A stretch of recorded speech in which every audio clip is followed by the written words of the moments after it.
نحمدہ نصلی علی رسولہ الکریم اما بعد فاعوذ باللہ من الشیطان الرجیم بسم اللہ الرحمن الرحیم رب اشرح لی صدری ویسر لی امری واحلل عقدۃ من لسانی یفقہوا قولی ربی یسر ولا تعسر وتمم بالخیر۔ اللہ کے پاک نام سے 8ویں پارے کا آغاز کرتے ہیں۔ 8ویں پارے کا پہلا رکوع ہے جس میں رب العزت نے بتایا کہ اسلام میں اصل حاکمیت کس کی ہے؟ اللہ سبحانہ و تعالیٰ کی۔ اور ہم دیکھیں گے کہ ایمان کی دولت اللہ تعالیٰ کی خشیت سے ملتی ہے، اور اللہ تعالیٰ کی نشانیوں سے ایمان نہیں ملتا۔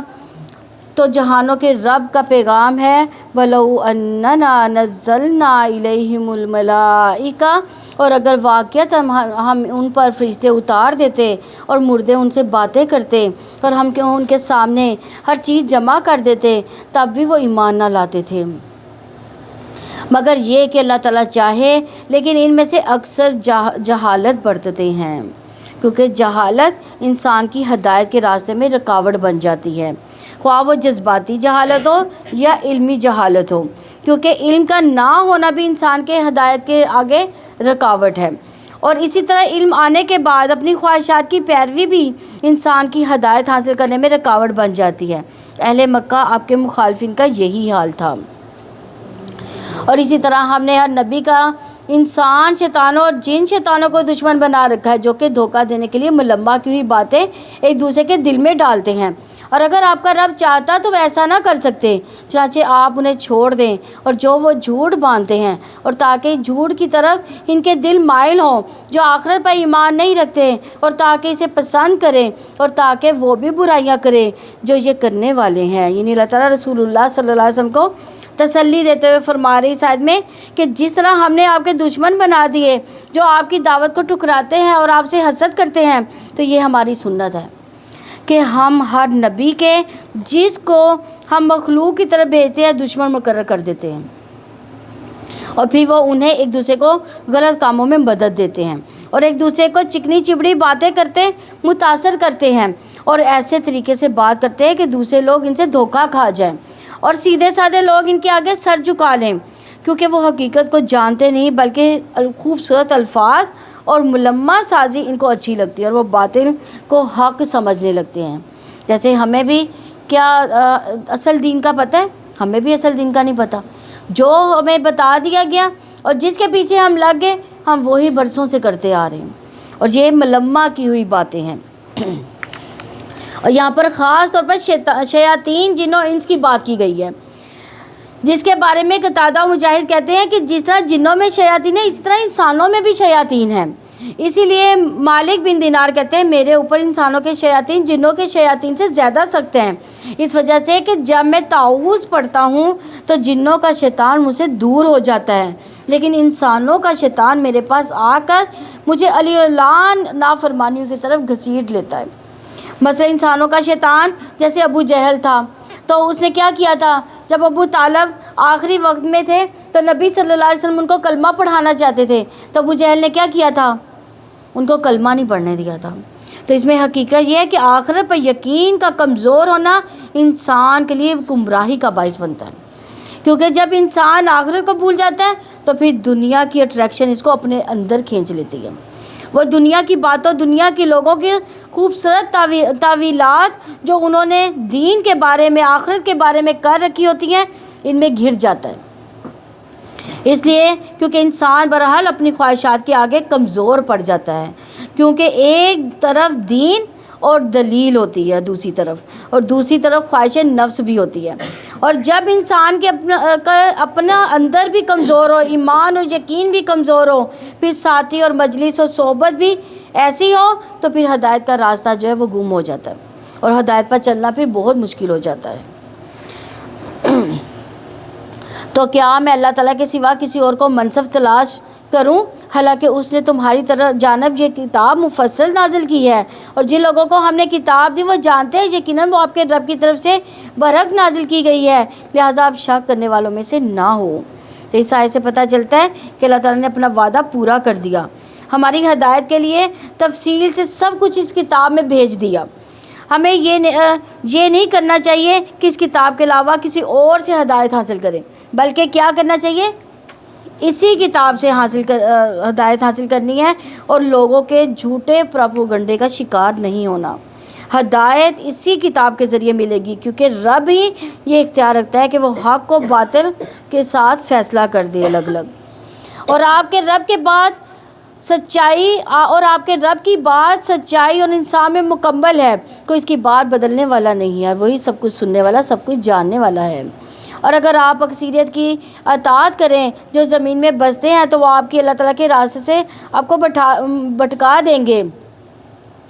وہ تو محض گمان کی پیروی کرتے ہیں اور محض قیاس رائیاں کرتے ہیں۔ یعنی اگر آپ حق اس بات میں دیکھیں گے کہ لوگوں کی اکثریت کس طرف جا رہی ہے، تو ان کا ٹرینڈ کیا ہے، تو کوئی دلیل نہیں ہے، کیونکہ اکثریت اپنی خواہشات کی پیروی کر رہی ہوتی ہے، قیاس رائیاں اور گمان سے کام کر لیتی ہے۔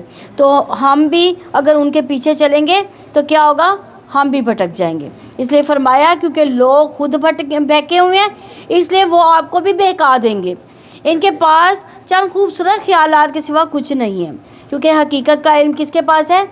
اللہ سبحانہ و تعالیٰ کے پاس ہے، اور وہ قرآن و سنت سے ثابت ہوتا ہے۔ تو اس لیے جو شخص ہدایت کا پیروکار ہو، اسے بھی کیا چاہیے کہ دو چیزوں کو مضبوطی سے پکڑ لے۔ کون سی دو چیزیں؟ قرآن اور سنت۔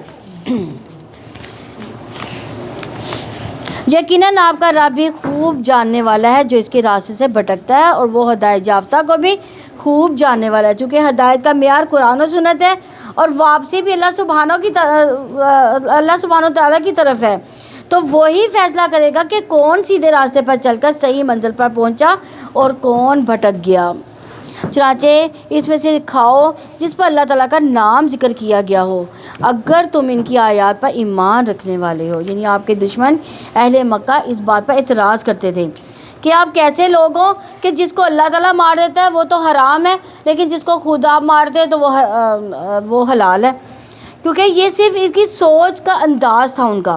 حالانکہ ذبح کرنا اور اس پر اللہ کا نام لینا وہ اپنے اندر ایک اثرات رکھتا ہے، بنسبت اس کے کہ جو جانور مر جاتا ہے یا چوٹ لگنے سے مر جائے یا کسی بیماری سے مر جائے، اس کے موت کے اثرات کچھ اور طرح کے ہوتے ہیں، اس گوشت کو کھانے کے اثرات بھی الگ ہوں گے۔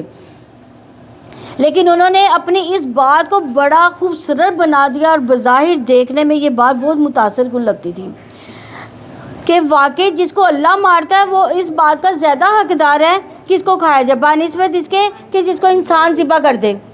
تو یہاں یہی بتایا جا رہا ہے کہ ان کی باتوں میں نہ آئیں، جس کو پوری طرح ذبح کیا گیا، اس پر اللہ کا نام لیا گیا، اسی کو کھاؤ اگر تم ایمان رکھتے ہو، کیونکہ حلال کھانا بھی ایمان کا حصہ ہے۔ اور تمہیں کیا ہے کہ تم اس میں سے نہ کھاؤ جس پر اللہ تعالیٰ کا نام ذکر کیا گیا، حالانکہ یقیناً وہ تفصیل سے تمہیں بتا چکا۔ جو اس نے تم پر حرام کیا سوائے اس کے جس کے لیے تم مجبور کر دیے جاؤ، اور بلا شبہ بہت سے لوگ یقیناً اپنی خواہشات کے ساتھ بغیر کسی علم کے گمراہ کرتے ہیں۔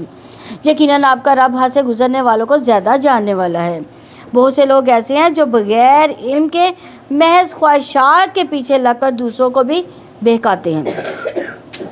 وہ اپنی خواہشات کی پیروی کرتے ہیں اور چاہتے ہیں کہ باقی لوگ بھی ان کے پیچھے چلیں، لہٰذا وہ اپنی خواہشات کو بہت خوبصورت الفاظ میں بیان کرتے ہیں تاکہ دوسروں کو وہ اپیل کر سکیں اور اپنے ساتھ بہکا کر لے جائیں، اور لوگ لا علمی میں، کبھی غفلت میں، کبھی خواہشات کی پیروی میں قرآن و سنت کی تعلیمات کو نہ جاننے کی وجہ سے ان کے پیچھے چل پڑتے ہیں۔ تو اس لیے اپنی پسند ناپسند پر چلنا گمراہی کا سبب ہوتا ہے۔ تو ہدایت کے لیے اللہ اور اس کے رسول کی پسند اور پسند کو دیکھنا پڑے گا، یعنی اللہ کے رسول اور اللہ کو کیا پسند ہے اور کیا ناپسند، کیونکہ بعض کا خواہشات کی بنا پر کسی چیز سے محبت رکھنا ہدایت سے دوری کا بھی باعث ہو سکتا ہے۔ اور تم گناہ کے ظاہر کو بھی چھوڑ دو، اس کے باطن کو بھی۔ جو لوگ گناہ کماتے ہیں یقیناً اسے اس کا جلد بدلہ دیا جائے گا جو وہ کیا کرتے تھے۔ یعنی ظاہری گناہ یعنی پبلک میں کیے جانے والے گناہ، اور چھپ کر کرنے والے گناہوں کو بھی چھوڑ دو، یعنی جو ظاہر اور جو باطن، ہر طرح کے گناہ چھوڑ دو، جیسے غیبت چھپ کر کی جاتی ہے اور طعنہ منہ پہ دیا جاتا ہے، اور بری بات کو چاہے پیٹھ پیچھے کیا جائے، چھپ کر کیا جائے، کسی کے کان میں کیا جائے یا کسی پرائیویٹ میسیج میں کیا جائے یا پھر سامنے بیٹھ کر تانا دیا جائے، دونوں ہی ہلاکت کا باعث ہے، کیونکہ برا اخلاق انسان کے تنزل کا باعث بنتا ہے۔ اور اسی طرح باقی چیزیں بھی، یعنی بے حیائی، چھپی دوستیاں، زناکاریاں یا پبلک میں ایسے اشارے کرنا، ان تمام چیزوں سے روکا گیا ہے۔ اور جس پر اللہ تعالیٰ کا نام ذکر نہیں کیا گیا اس میں سے نہ کھاؤ، اور بلا شبہ وہ یقیناً فسق ہے، یعنی نافرمانی ہے۔ اور بے شک شیاطین ضرور اپنے ساتھیوں کے دل میں ڈالتے ہیں تاکہ وہ تم سے جھگڑا کریں، اور اگر تم ان کی اطاعت کرو گے تو بے شک تم بھی یقیناً مشرک ہو جاؤ گے۔ یعنی اس بارے میں رسول اللہ صلی اللہ علیہ وسلم نے فرمایا، جو چیز خون بہا دے اور اس پر اللہ کا نام لیا گیا ہو تو اسے کھاؤ، اور جس چیز پر اللہ کا نام نہ لیا جائے، یعنی بتوں کے نام لیا جائے یا غیر اللہ کا نام لیا جائے، تو وہ ابلیس کا رزق ہوتا ہے۔ اسی لیے ایک اور جگہ پر فرمایا رسول اللہ صلی اللہ علیہ وسلم نے کہ ابلیس نے کہا کہ اے اللہ، تو نے ساری مخلوق کا رزق واضح کر دیا، تو میرا رزق کہاں ہے؟ اللہ تعالیٰ نے فرمایا، ہر وہ چیز جس پر میرا نام لیا جائے گا۔ اسی لیے کہتے ہیں کہ جب آپ کھانا کھاتے ہیں تو پھر کیا پڑھنا چاہیے؟ بسم اللہ سے شروع کریں، اور تو ورنہ کیا ہوگا؟ شیطان آپ کے کھانے میں شریک ہو جائے گا، اس کھانے کی وہ طاقت اور غذائیت نہیں ملتی جس کی آپ کو ضرورت ہوتی ہے۔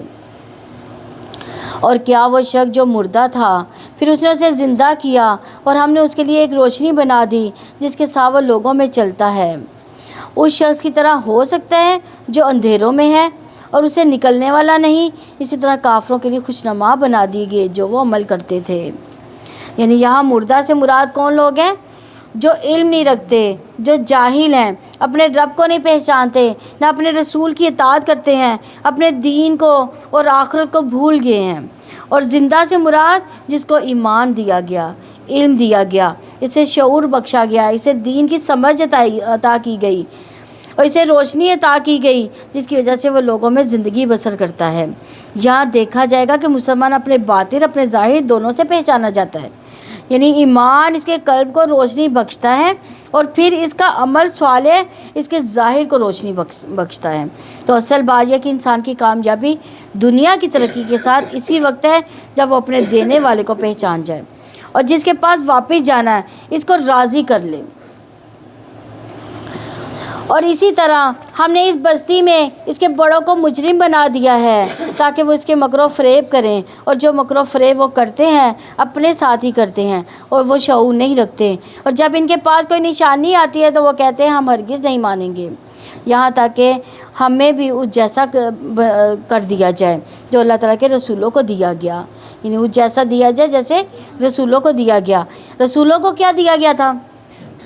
کتاب اور حکمت دی گئی تھی۔ اللہ تعالیٰ زیادہ جاننے والا جہاں وہ اپنی رسالت رکھتا ہے۔ جن لوگوں نے جرم کیے جلدی انہیں اللہ تعالیٰ کے ہاں سے ذلت اور سخت عذاب پہنچے گا، اس وجہ سے کہ وہ مکر و فریب کرتے تھے۔ اگر دیکھا جائے تو ہدایت دو طرح کی ہوتی ہے، ہدایت ارشاد اور ہدایت توفیقی۔ ہدایت ارشاد جو تعلیم کی شکل میں ہے، جو کائنات کی نشانیوں میں نظر آتی ہے، یہ سب انسانوں کے لیے برابر ہے، لیکن بہت سے لوگ اس ہدایت کو دیکھنے کے باوجود، پڑھنے کے باوجود، سننے کے باوجود، جاننے کے باوجود بھی اس پر عمل نہیں کرتے کیونکہ انہیں توفیق نہیں ہوتی۔ تو جس کو یہ توفیق مل جائے وہ توفیق دراصل کیا کرتی ہے؟ اس کے سینے میں وسعت پیدا کر دیتی ہے، اور دیکھا جائے تو یہ وسعت، اس سے کیا مراد ہے کہ انسان اللہ کی بات سنے اور اس کو دل کھل جائے اور وہ خوشی سے سنتا ہی جائے، خوشی سے قبول کرے، اس پر غور و فکر کرے، پھر اس کے مطابق عمل بھی کرتا جائے، تو یہ اللہ تعالیٰ کی توفیق سے ہی حاصل ہوتا ہے۔ اس لیے فرمایا گیا کہ جس کے ساتھ اللہ تعالیٰ بھلائی کا ارادہ کرتا ہے تو پھر اس کو کیا کرتا ہے؟ دین کی سمجھ عطا کرتا ہے، اور جس سے گمراہ کرنا چاہتا ہے اس کے سینے میں اتنی گھٹن پیدا کر دیتا ہے کہ جیسے وہ بڑی مشکل سے بلندی کی طرف چڑھ رہا ہے، اور جب انسان بلندی کی طرف بڑھ جاتا ہے تو آکسیجن نہیں ہوتی تو سانس گھٹنے لگتا ہے۔ یہ قرآن کا معجزہ ہے کہ 1400 سال پہلے ایسی بات بتا دی گئی کہ اوپر جانے سے سینے جو ہے گھٹے گا، سانس نہیں آئے گی، اور دوسرا یہ بھی معنی لیا گیا کہ جیسے کوئی اڑنے کی کوشش کر رہا ہو، جو کہ بڑا مشکل کام ہے۔ انسان کے بازو جو ہے وہ ان کاموں کے لیے نہیں بنائے گے، مگر پرندوں کے بازو جو ہے اس مقصد کے لیے بنائے گئے ہیں، وہ اڑ سکتے ہیں، لیکن انسان کے لیے اڑنا بہت مشکل ہے۔ تو اس سے مراد ایسے شخص کے لیے پھر ہدایت کی طرف آنا، اس پر چلنا اتنا مشکل ہوتا ہے جیسے چلنے کی بجائے اڑنا مشکل ہوتا ہے، یا اوپر کو چڑھنا مشکل ہوتا ہے، یا پہاڑ سر کرنا مشکل ہوتا ہے۔ یعنی اس کو دین کی بات اچھی نہیں لگتی، اس کو اختیار کرنا، اس پر عمل کرنا بڑا ہی مشکل ہوتا ہے۔ دین کی طرف آنا، نماز کی طرف آنا، دین کی مجلسوں کی طرف آنا، دیندار لوگوں کے پاس بیٹھنا، خیر و بھلائی کی بات سننا، اس کے لیے بڑا ہی بوجھل ہو جاتا ہے، اس سے اس کا دل گھٹتا ہے، وہ اس کی طرف نہیں آنا چاہتا۔ تو یہ بڑی خطرناک علامت ہے کہ انسان دین کی مجلس کی طرف آنا ہی نہ چاہے، اور آئے بھی تو دل گھٹے ہوئے کے ساتھ، کچھ اندر ہی نہ جائے۔ تو پھر کچھ لوگ قرآن سنتے بھی اندر جانے کی بجائے باہر کو الٹ جاتا ہے، یعنی ان کے اندر نہیں جاتا، وہ جذب نہیں ہوتا دلوں میں۔ اس لیے اللہ سبحانہ تعالیٰ نے یہ دعا کثرت سے کرنے کے لیے کہا ہے، رب اشرح لی صدری ویسر لی امری واحلل عقدۃ من لسانی یفقہوا قولی۔ موسیٰ علیہ السلام نے سینے کی وسعت کے لیے یہ دعا مانگی تھی تاکہ یہ ساری باتیں اندر آ جائیں، جذب ہو جائیں، انسان کے اندر عمل کی صلاحیت پیدا ہو جائے۔ تو آپ بھی جب یہاں بیٹھے تو آپ یہ دعا پڑھتے جایا کریں تاکہ اللہ تعالیٰ آپ کا سینہ بھی قرآن کے لیے کھول دے۔ اور دیکھا جائے وسیع ہوگا، وہ اللہ کے ہر حکم پر دل کی خوشی سے عمل کرے گا۔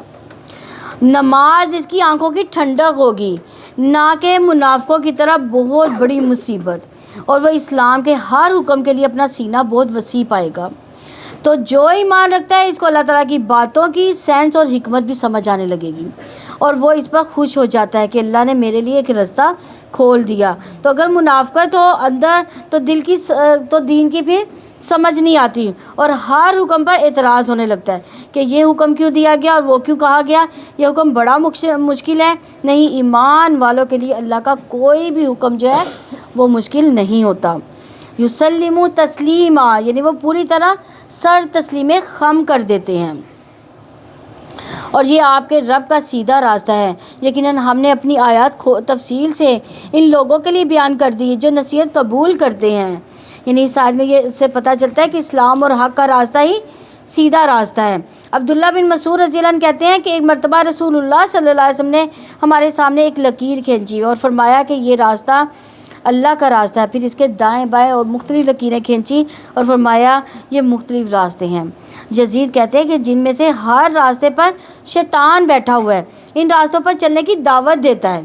انسان دین کی طرف آنے لگتا ہے تو کوئی ادھر بلاتا ہے، کوئی ادھر بلاتا ہے۔ ایک طرف خواہش نفس ہے، کبھی معاشرے کے ٹرینڈز آ جاتے ہیں، کبھی فیشن آ جاتا ہے، بہت ساری چیزیں جو انسان کو اللہ کے حکم پر صحیح طرح عمل نہیں کرنے دیتی۔ اور آج کل تو سب سے بڑا جو شیطان ہے وہ موبائل ہے۔ ہم کوئی بھی نماز بھی پڑھنے لگتے ہیں، اگر ایک دفعہ موبائل دیکھ لیا تو گھنٹہ ایسے گزر جاتا ہے، تو کیا ہوتا ہے، نماز کا ٹائم آف ہو جاتا ہے۔ لیکن جس شخص کو اپنے رب کی رضا مطلوب ہوتی ہے وہ ادھر ادھر بھٹکتا نہیں، وہ سیدھا جاتا ہے کہ مجھے اسی راستے پر چلنا ہے جو دارالسلام کی طرف جاتا ہے، یعنی جنت کی طرف، اور اس کے رب کے پاس ان کے لیے سلامتی کا گھر ہے، اور وہ اس کی وجہ سے ان کا مددگار ہے جو وہ عمل کرتے ہیں۔ اور جس دن وہ ان سب کو جمع کرے گا، اے جنوں کے گروہ، یقیناً تم نے انسانوں میں سے بہت سو کو دوست بنایا، اور انسانوں میں سے ان کے ساتھی کہیں گے اے ہمارے رب، ہم نے ایک دوسرے سے خوب فائدہ اٹھایا اور ہم اپنے وقت کو پہنچ گئے جو تو نے ہمارے لیے مقرر فرمایا۔ اللہ تعالیٰ فرمائے گا تمہارا ٹھکانہ آگ ہے جس میں ہمیشہ رہو گے، مگر جو اللہ تعالیٰ چاہے، یقیناً آپ کا رب کمال حکمت والا، سب کچھ جاننے والا ہے۔ یعنی دنیا میں شیطان اور انسان مل کر جو برے برے کام کرتے ہیں، ان کا انجام پھر وہ اکٹھا دیکھیں گے۔ اسی طرح ہم ظالموں کو بعض کا ساتھی بنا دیتے ہیں اس وجہ سے جو وہ کماتے ہیں۔ تو اس آیت میں ظالم کے لیے بڑی تنبیہ ہے۔ عام انسان کو بھی کسی ظالم کا ساتھ نہیں دینا چاہیے، کیونکہ وہ اسے شر پر ابھارتا ہے، خیر سے دور رکھتا ہے، اور یہ بھی ایک سزا کی قسم ہے، کیونکہ گناہ ظالم کو مزید گناہ گار بنا دیتے ہیں اور اسے نقصان بھی پہنچتا ہے۔ اے جنوں انس کے گروہ، کیا تمہارے پاس تمہیں میں سے رسول نہیں آئے تھے جو تمہیں میری آیات سناتے ہوں اور تمہیں تمہارے اس دن کی ملاقات سے ڈراتے ہوں، وہ کہیں گے ہم اپنے آپ پر خود گواہی دیتے ہیں۔ ان کو دنیا کی زندگی نے دھوکے میں رکھا اور وہ اپنے آپ پر خلاف گواہی دیں گے کہ یقیناً وہی کافر تھے۔ یعنی پیغمبر تو آ کر اپنا کام کر گئے، لیکن اس وقت کیا ہوگا؟ اس وقت کوئی بھی جھوٹ نہ بول سکے گا۔ یہ اس لیے ہوا کہ آپ کا رب بستیوں کو ظلم کے ساتھ تباہ کرنے والا نہ تھا کہ اس کے باشندے بے خبر رہیں، اور ہر ایک کے لیے اس کے درجات ہے اس کی وجہ سے جو انہوں نے عمل کیے، اور آپ کا رب اسے ہرگز بے خبر نہیں جو وہ عمل کرتے ہیں۔ یعنی ہر ایک کو اپنے اعمال کی بنیاد پر جنت میں درجہ ملے گا۔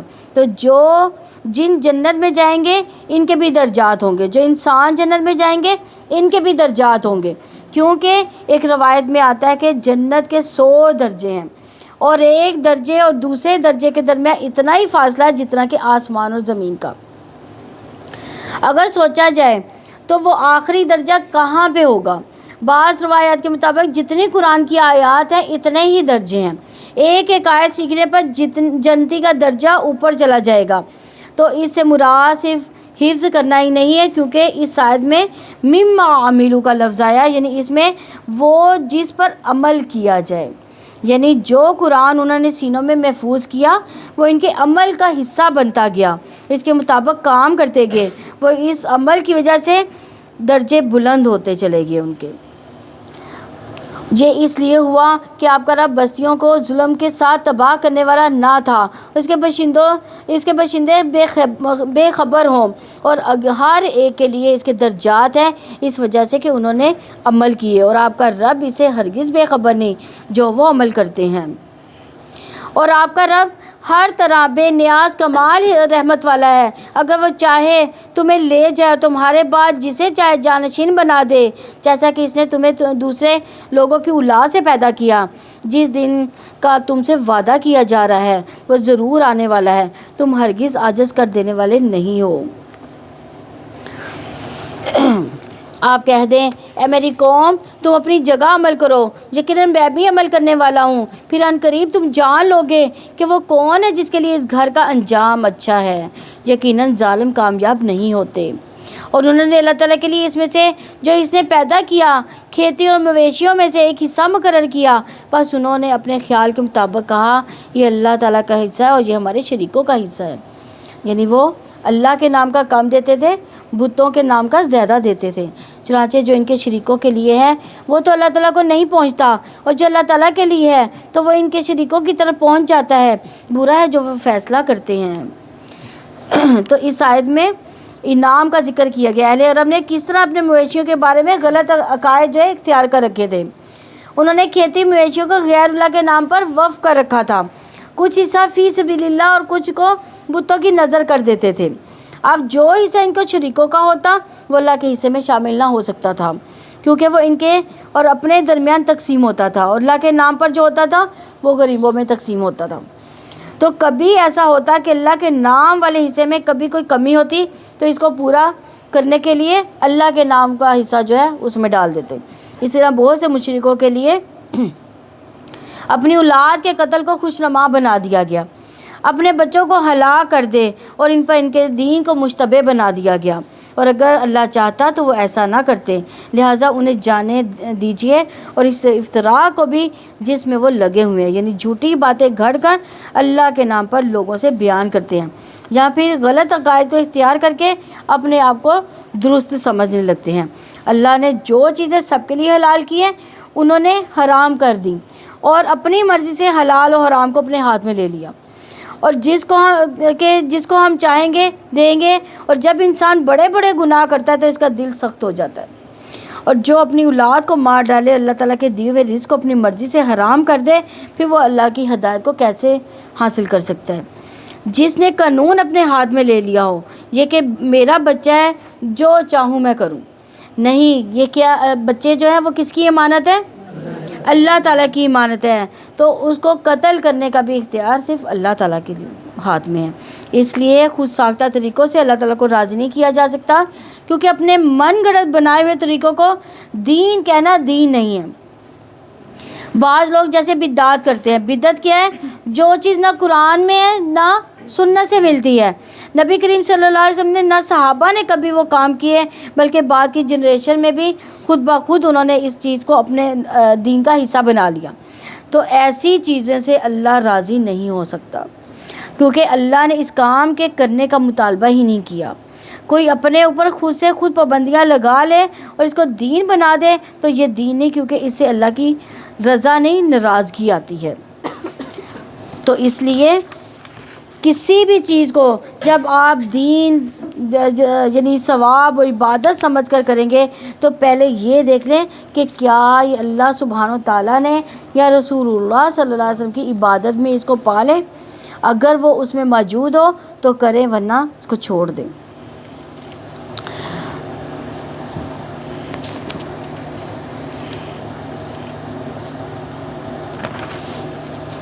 اور اپنے کون سی آیت پہ تھی میں 138 پہ، اور اپنے زم باطل میں انہوں نے کہا کہ یہ جانور، یہ کھیت ممنوع ہے، انہیں کوئی نہیں کھائے گا مگر وہی جسے ہم اپنے خیال کے مطابق چاہیں گے، اور کچھ جانور ہیں ان کی پوچھتیں حرام کر دی گئی ہیں، اور کچھ جانور ہیں جن پر وہ اللہ تعالیٰ کا نام ذکر نہیں کرتے، اس پر جھوٹ باندھتے ہوئے جلدی وہ انہیں اس کا بدلہ دے گا، اس وجہ سے جو وہ جھوٹ باندھتے تھے۔ انہوں نے کہا جو بھی ان جانوروں کے پیٹوں میں ہے وہ خالصتاً ہمارے مردوں کے لیے ہے اور وہ ہماری بیویوں پر حرام ہے، اگر وہ مردہ ہو تو اس میں سب شریک ہوں گے، اللہ تعالیٰ انہیں جلد اس کی بات بنانے کی سزا دے گا، یقیناً وہ کمال حکمت والا، سب کچھ جاننے والا ہے۔ یقیناً وہ لوگ گھاٹے میں پڑ گئے جنہوں نے اپنی اولاد کو حماقت میں بغیر علم کے قتل کیا، انہوں نے اللہ تعالیٰ پر جھوٹ باندھتے ہوئے اس کو حرام کر لیا جو اللہ تعالیٰ نے ان کو رزق دیا تھا، یقیناً وہ گمراہ ہو گئے ہیں اور ہدایت پانے والے نہیں ہوتے۔ اور وہ اللہ تعالیٰ ہی ہے جس نے باغات کو پیدا کیا، چھجوں پر چڑھائے ہوئے اور نہ چڑھائے ہوئے، اور کھجوروں کو اور درختوں اور کھیتوں کو کہ اس کے پھل مختلف ہوتے ہیں، اور زیتون اور انار کو باہم ملتے جلتے بھی ہیں اور نہ ملتے جلتے بھی، اس کے پھلوں میں سے کھاؤ، جب وہ پھل لائیں اس کی کٹائی کے دن اللہ تعالیٰ کا حق ادا کرو اور حد سے نہ گزرو، یقیناً اللہ تعالیٰ حد سے گزرنے والوں کو پسند نہیں کرتا۔ زیتون اور انار کا خاص طور پر قرآن میں ذکر آیا جو بہت فائدہ مند ہے، یہ غذا بھی ہے اور اس میں شفا بھی ہے۔ باغات والوں کی آمدنی کافی ہے تو باغات والوں کو اس بات کا پابند کیا گیا کہ اللہ کے بندوں پر بھی خرچ کریں اور زکوٰۃ کے علاوہ عشر کا ادا کرنے کا بھی حکم دیا گیا۔ تو ہوتا یہ ہے کہ جب مال زیادہ ہوتا ہے تو پھر کیا ہوتا ہے، انسان فضول خرچیوں میں زیادہ پڑ جاتا ہے۔ جس کے پاس کم ہوتا ہے وہ بس ضرورت کی جگہوں پر خرچ کرتے ہیں اور ایکسٹرا خرچ نہیں کرتے، لیکن جب مال ضرورت سے زیادہ آ جاتا ہے تو پھر انسان بس بے دریغ خرچ کرنے لگتا ہے، بس پھینکتا ہی جاتا ہے مال کو۔ پھر تو ظاہری کہتے ہیں کہ اس کا مطلب ہے کہ اللہ تعالیٰ کی نافرمانی کے کام میں خرچ نہ کرو، اسراف نہ کرو۔ اور مویشیوں میں سے کچھ بوجھ اٹھانے والے ہیں، کچھ زمین سے لگے ہوئے ہیں، کھاؤ اس میں سے جو اللہ تعالیٰ نے تمہیں رزق دیا، شیطان کے قدموں کے پیچھے نہ چلو، یقیناً وہ تمہارا کھلا دشمن ہے۔ 8 قسمیں ہیں، 2 بھیڑ سے 2 بکری سے۔ آپ پوچھیں کیا اللہ تعالیٰ نے دونوں نروں کو حرام کیا یا دونوں ماداؤں کو، یا وہ بچہ جس پر ان دونوں ماداؤں کے رحم لپٹے ہوئے ہیں؟ اگر تم سچے ہو تو مجھے اس علم کے ساتھ بتاؤ۔ 2 اونٹ سے اور 2 گائیں سے۔ آپ پوچھیں کیا اللہ تعالیٰ نے دونوں نروں کو حرام کیا یا دونوں ماداؤں کو، یا وہ بچہ جس پر دونوں ماداؤں کے رحم لپٹے ہوئے ہیں؟ کیا تم اس وقت موجود تھے جب اللہ تعالیٰ نے تمہیں اس کی وصیت کی تھی؟ چنانچہ اس سے بڑا ظالم کون ہے جس نے اللہ تعالیٰ پر جھوٹ باندھا تاکہ لوگوں کو بغیر علم کے گمراہ کر دے، یقیناً اللہ تعالیٰ ظالم لوگوں کو ہدایت نہیں دیتا۔ آپ کہہ دیں مجھ پر جو وحی کی گئی ہے میں اس میں کوئی چیز نہیں پاتا جس کا کھانا کسی کھانے والے پر حرام کیا گیا ہو کہ وہ اس کو کھا کے، سوائے اس کے کہ وہ مردار ہو یا بہایا ہوا خون ہو یا سور کا گوشت، کہ یقیناً وہ ناپاک ہے، یا وہ نافرمانی کے باعث ہو جس پر غیر اللہ کا نام پکارا گیا ہو۔ پھر جو شخص مجبور کر دیا جائے کہ وہ نافرمانی کرنے والا نہ ہو، حد سے گزرنے والا نہ ہو، تو بلا شبہ آپ کا رب بے حد بخشنے والا، نہایت رحم والا آئے گا۔ اور ان لوگوں پر جو یہودی بن گئے ہم نے ہر ناخن والے جانور کو حرام کر دیا، اور گایوں اور بکریوں میں سے ہم نے ان پر ان دونوں کی چربیاں حرام کر دی، سوائے اس کے جو ان دونوں کی پیٹھوں یا انتڑیوں سے نے اٹھایا یا جو کسی ہڈی کے ساتھ ملی ہوئی ہو، یہ ہم نے انہیں ان کی سرکشی کی وجہ سے سزا دی تھی، اور بلا شبہ یقیناً ہم ہی سچے ہیں۔ یہ چیزیں ان پر اصلاً حرام نہیں تھی۔ کون سی چیزیں؟ یعنی چربی وغیرہ، چربی یا ناخون والے جانور ان پر حرام نہیں تھے، لیکن کیوں حرام کیے گئے تھے؟ ان کی سرکشی کی وجہ سے حرام کیے گئے۔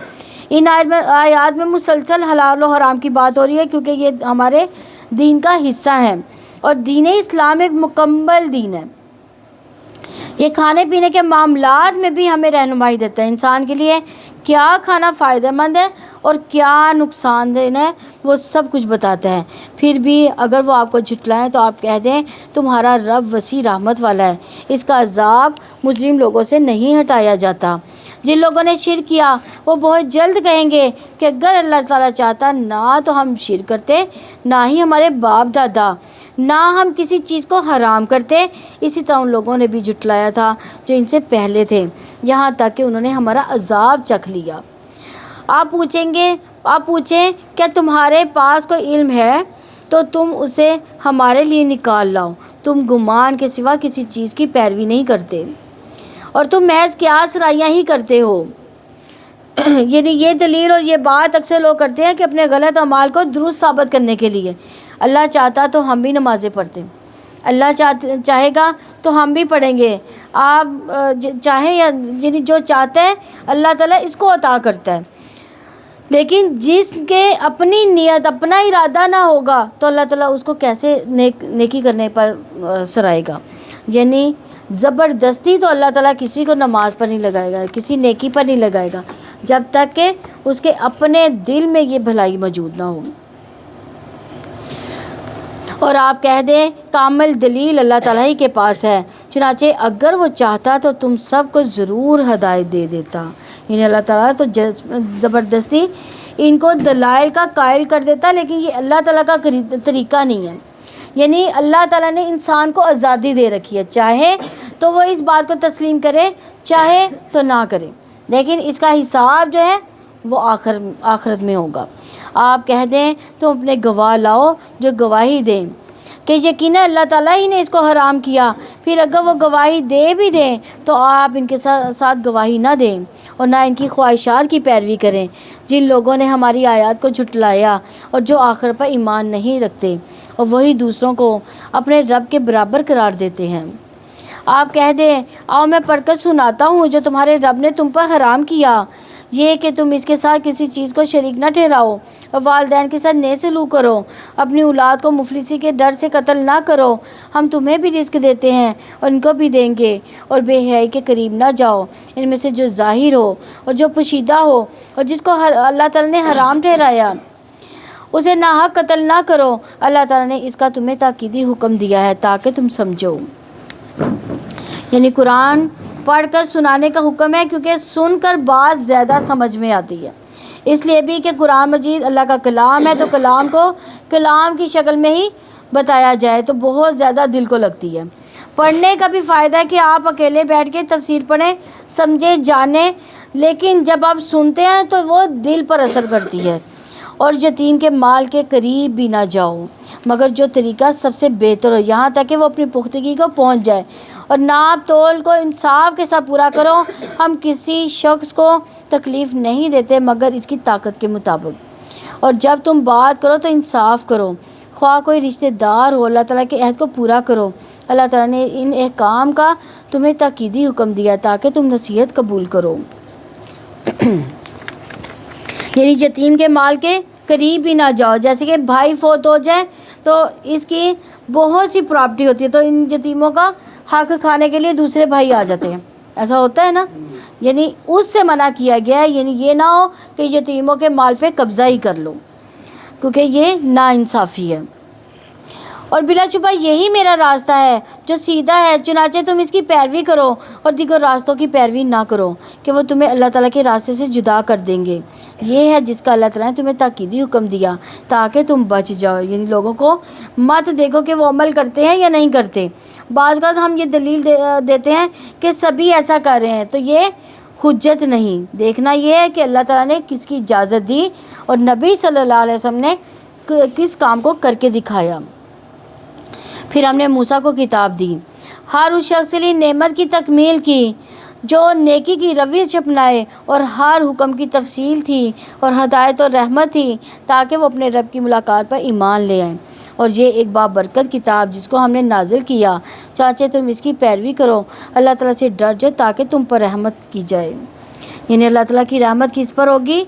اللہ تعالیٰ سے ڈرنے والوں پر ہوگی۔ قرآن میں ہر خیر کی تعلیم، ہر شر سے بچاؤ کا طریقہ بتا دیا گیا، یعنی اس کے پڑھنے سے ایسی برکات جاری ہوتی ہے کہ کسی بھی خیر کی چیز سے انسان محروم نہیں رہتا، اور اس کتاب میں کوئی ایسا شر نہیں جس سے نہ ڈرایا گیا ہو۔ تو اس لیے جب انسان اس کی پیروی کرتا ہے تو شر سے محفوظ ہو جاتا ہے۔ قرآن کی بدولت گھروں میں بھی برکت اترتی ہے۔ ابو ہریرہ رضی اللہ عنہ کہتے ہیں کہ بے شک قرآن پڑھنے کی وجہ سے گھر اپنے رہنے والوں کے لیے کشادہ ہو جاتا ہے، یعنی ان کے دلوں میں وسعت آ جاتی ہے، ایک دوسرے کو برداشت کرنے کی توفیق اللہ تعالیٰ دیتا ہے۔ اس میں فرشتے حاضر ہوتے ہیں، جب انسان تلاوت کرتا ہے، پڑھتا ہے، سمجھتا ہے تو فرشتے آتے ہیں، شیاطین اس گھر کو پھر چھوڑ جاتے ہیں کیونکہ انہیں یہ سب کچھ بہت برا لگتا ہے۔ اس گھر کی خیر و برکت بڑھ جاتی ہے۔ قرآن نہ پڑھنے کی وجہ سے گھر اپنے رہنے والوں کے لیے تنگ ہو جاتے ہیں، خواہ بڑے بڑے محلات ہی کیوں نہ ہو۔ فرشتے اس گھر کو چھوڑ جاتے ہیں اور پھر کون آ کر بسیرا کرتے ہیں؟ شیاطین آ کر بسیرا کر لیتے ہیں، اور پھر اس کی خیر و برکت کم ہو جاتی ہے۔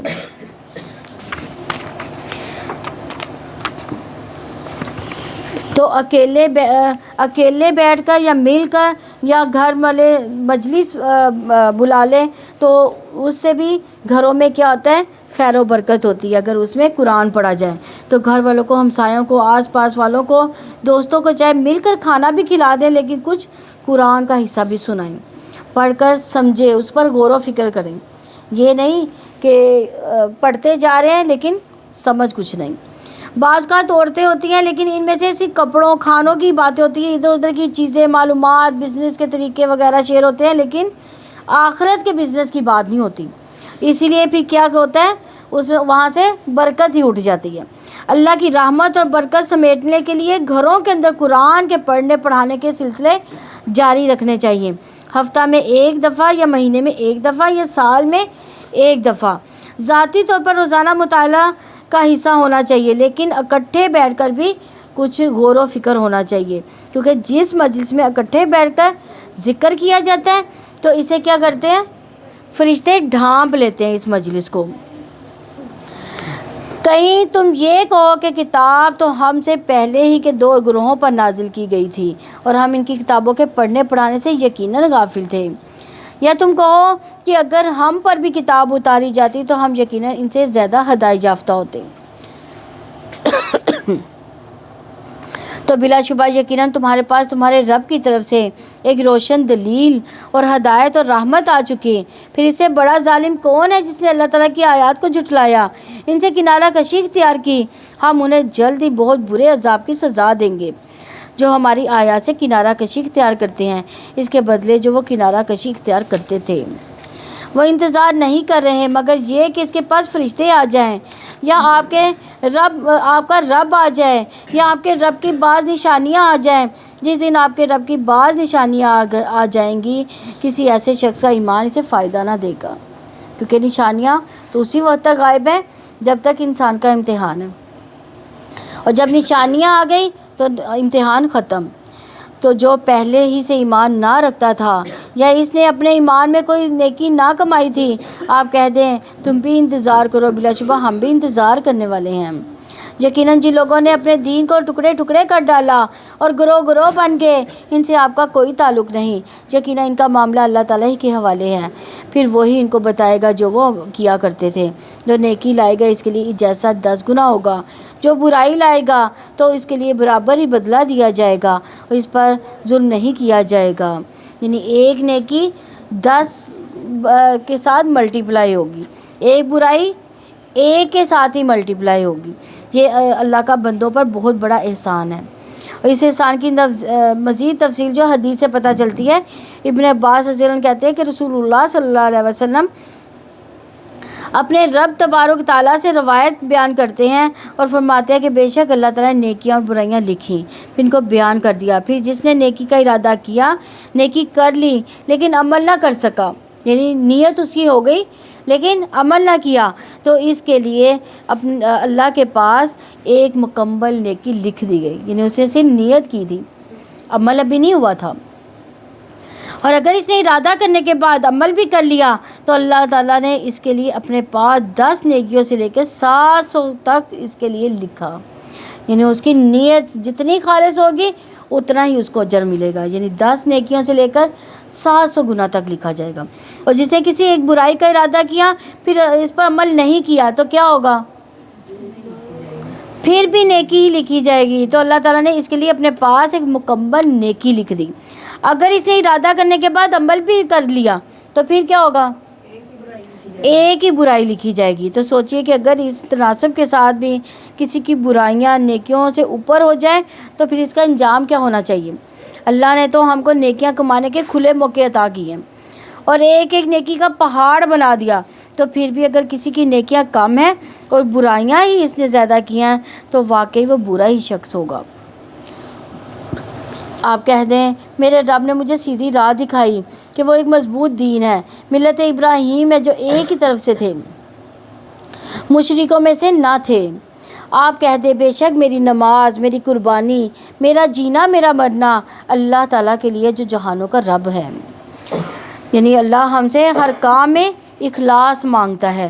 ہماری نماز میں، جسمانی عبادات میں ہو، قربانی ہو، مالی عبادات ہوں، ہماری زندگی پوری ہم کچھ بھی کریں، چاہے ہماری موت کا وقت ہو، ہر موقع پر اللہ ہی کو یاد رکھنا ہے، اللہ ہی کے لیے سب کام کرنے ہیں.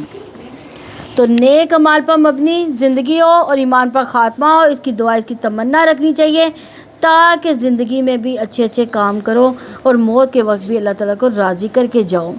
یعنی میری زندگی نیک عمل کے ساتھ ہو اور مروں تو رب العالمین کی ذات پر ایمان رکھتے ہوئے مروں اور اس کا کوئی شریک نہیں،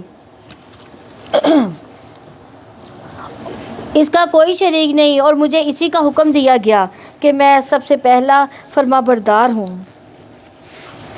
آپ کہہ دیں کیا میں اللہ تعالیٰ کے سوا کوئی اور رب تلاش کروں؟ حالانکہ وہی ہر چیز کا رب ہے. اور کوئی جان نہیں کماتی گناہ مگر اسی پر وبال، اور کوئی بوجھ اٹھانے والی کسی دوسری کا بوجھ نہ اٹھائے گی. پھر تمہارے رب کی طرف ہی تمہارا لوٹنا ہے، چانچہ وہ تمہیں اس کے بارے میں بتائے گا جس میں تم اختلاف کرتے تھے. اور وہی ہے جس نے تمہیں زمین میں جانشین بنایا اور تمہیں بعض کے درجات میں رتبہ دیا، لیکن وہ ان چیزوں میں تمہیں آزمائے جو اس نے تمہیں عطا کی ہیں. بے شک آپ کا رب بہت جلد ہی سزا دینے والا ہے اور بلا شبہ وہ یقیناً بے حد بخشنے والا، نہایت رحم والا ہے. سورہ اعراف جو ہے مکی ہے، اس میں 206 آیات اور 24 رکوع ہیں. سورہ اعراف اس کا بنیادی موضوع نبی صلی اللہ علیہ وسلم کی رسالت اور آخرت کو ثابت کرنا ہے. اس کے ساتھ توحید کے دلائل بھی بیان ہوئے اس میں، اور متعدد انبیاء کرام کے واقعات بھی تفصیل سے یہاں پہ آئے ہیں. خاص طور پر موسیٰ علیہ السلام کا واقعہ جب وہ کوہ طور پر تشریف لے گئے، یہ بہت ہی تفصیل سے واقعہ ہے. الاعراف کے لفظی معنی ہے بلندیوں والے، اور اصطلاح میں یہ جنت اور دوزخ کے درمیان واقع ایک وہ جگہ ہے جہاں وہ لوگ ہوں گے جن کے اچھے اور برے اعمال برابر ہوں گے. یعنی اچھے اور برے اعمال ایک برابر، ان کو کچھ عرصے کے لیے یہاں رکھا جائے گا، پھر ان کے ایمان کی وجہ سے آخر کار وہ جنت میں داخل ہو جائیں گے. اللہ تعالیٰ کے نام سے جو وسیع رحمت والا، نہایت رحم والا ہے. الف لام میم صاد، یہ ایک کتاب ہے جو آپ کی طرف اتاری گئی، چنانچہ آپ کے دل میں اس سے کوئی تنگی نہ ہو، تاکہ آپ اس کے ذریعے سے خبردار کریں، اور مومنوں کے لیے نصیحت ہے۔ یعنی کتاب اتارنے کی غرض کیا ہے کہ آپ ان کے ذریعے لوگوں کو خبردار کریں، اور جو مومنوں کے لیے یاد دہانی کا کام ہے کہ جو ایمان نہیں رکھتے ان کو خبردار کرنا، آگاہ کرنا کہ اللہ تعالیٰ کیا چاہتا ہے۔ یہاں یہ دیکھا جائے گا کہ جو مومن ہے وہ قرآن کو بار بار کیوں سنیں گے، کیوں پڑھیں؟ وہ اس لیے کہ تاکہ یاد دہانی ہو کہ ہمیں کیا کیا حکم دیا گیا، اس کی پیروی کرو جو تمہارے رب کی طرف سے تمہاری طرف نازل کیا گیا، اور اس کے سوا دوستوں کی پیروی نہ کرو۔ تم بہت کم نصیحت قبول کرتے ہو، اور کتنی ہی بستیاں ہیں جنہیں ہم نے ہلاک کر دیا تو ان پر ہمارا عذاب رات کو آیا یا جب وہ دوپہر کو آرام کرنے والے تھے۔ پھر جب ہمارا عذاب ان پر آیا تو ان کی پکار اس کے سوا کچھ نہ تھی کہ انہوں نے کہا کہ ہم واقعی ظالم تھے۔ پھر یقیناً ہم ان لوگوں سے ضرور پوچھیں گے جن کی طرف رسول بھیجیں گے، اور یقیناً ہم رسولوں سے بھی ضرور پوچھیں گے۔ یعنی قیامت کے دن ہر انسان سے سوال ہوگا۔ نبی صلی اللہ علیہ وسلم نے اس کے بارے میں فرمایا کہ تم میں سے ہر شخص نگران ہے، اور اسے اس کی رعیت کے متعلق سوال کیا جائے گا، یعنی گھر کا مرد بھی، شوہر بھی، بیوی بھی، حتیٰ کہ غلام بھی۔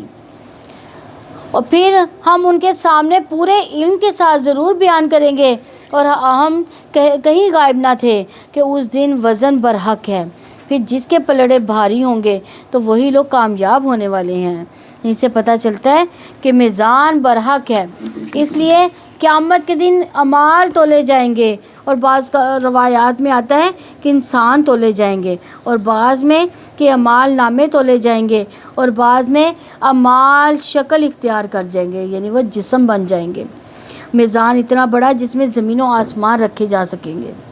اسی لیے رسول اللہ صلی اللہ علیہ وسلم نے فرمایا قیامت کے دن بڑے بڑے میزان رکھے جائیں گے، پس اگر اس میں آسمان اور زمین کا وزن کرنا چاہیں تو میزان کی وسعت اس سے زیادہ ہوگی۔ فرشتے پوچھیں گے یہ ترازو کس کے لیے وزن کرے گا؟ تو اللہ فرمائیں گے میں اپنی خلقت میں جس کے لیے چاہوں گا۔ تو فرشتے کہیں گے اے اللہ تو پاک ہے، ہم تیری عبادت ویسی نہ کر سکے جیسے کہ کرنے کا حق تھا۔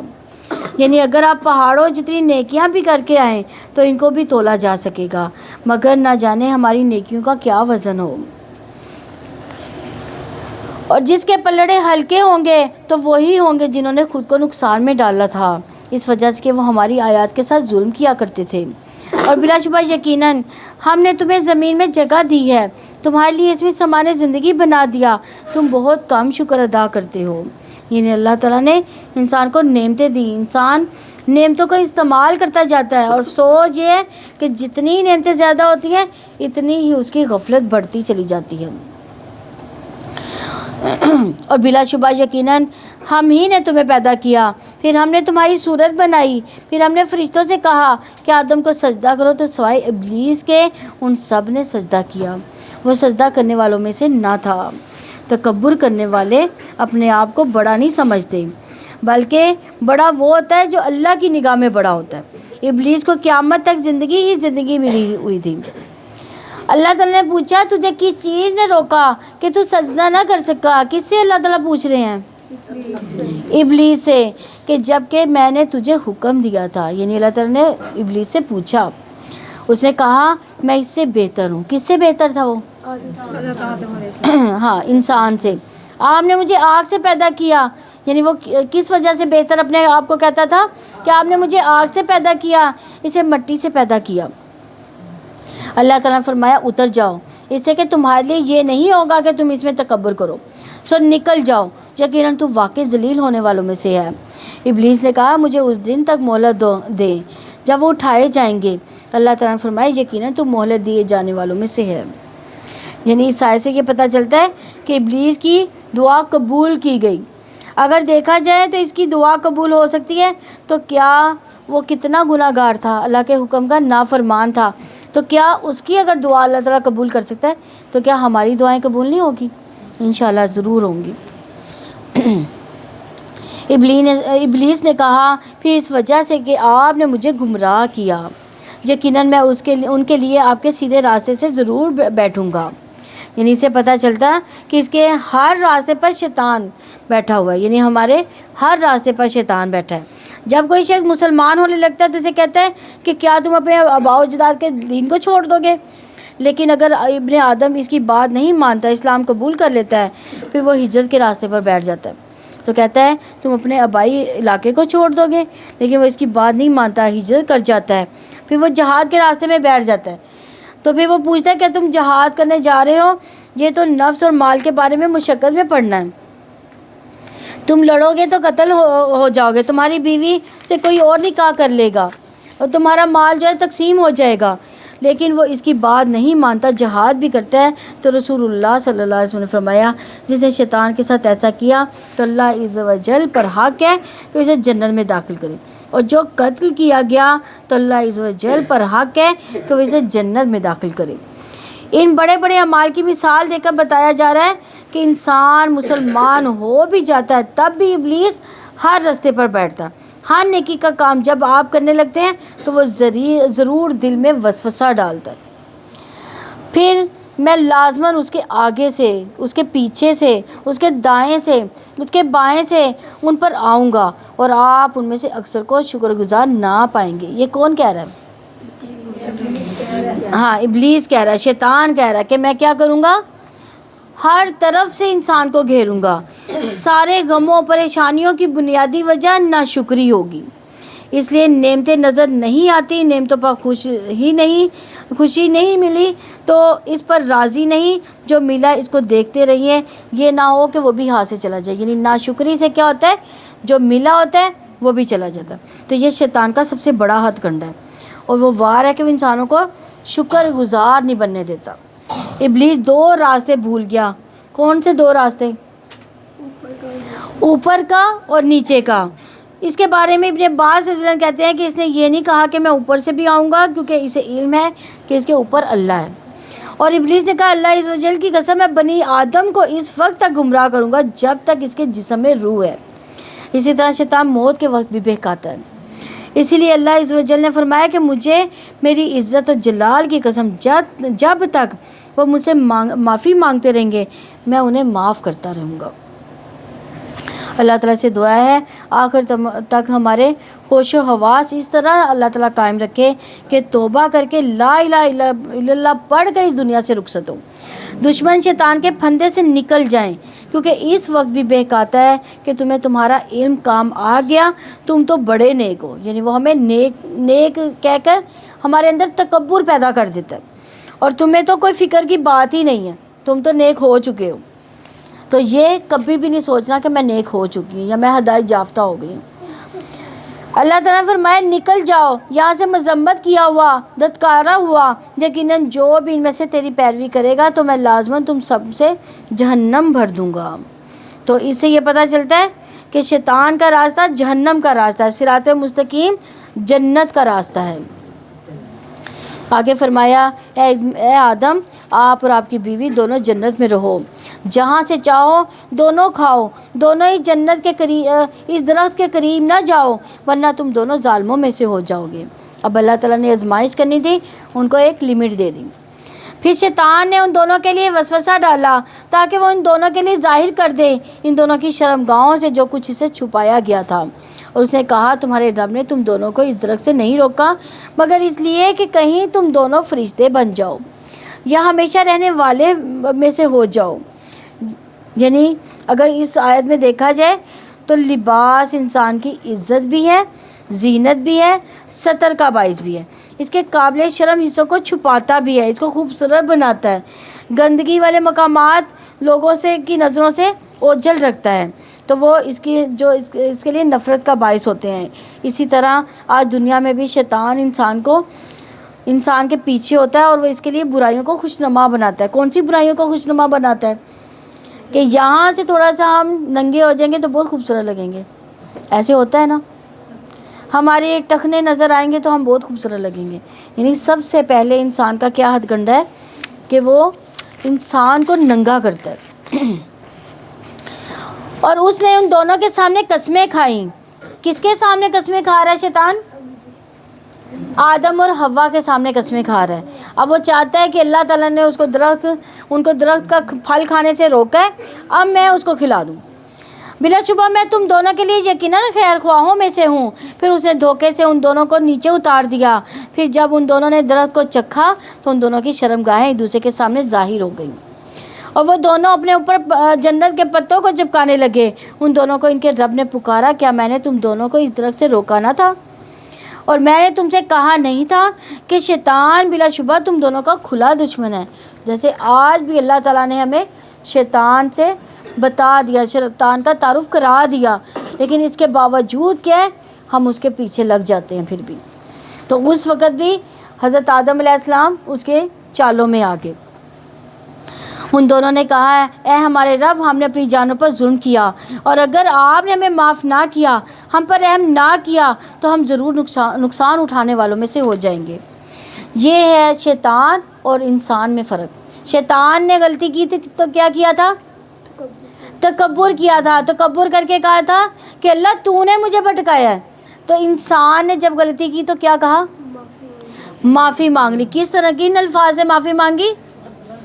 ربنا ظلمنا انفسنا وان لم تغفر لنا وترحمنا لنکونن من الخاسرین.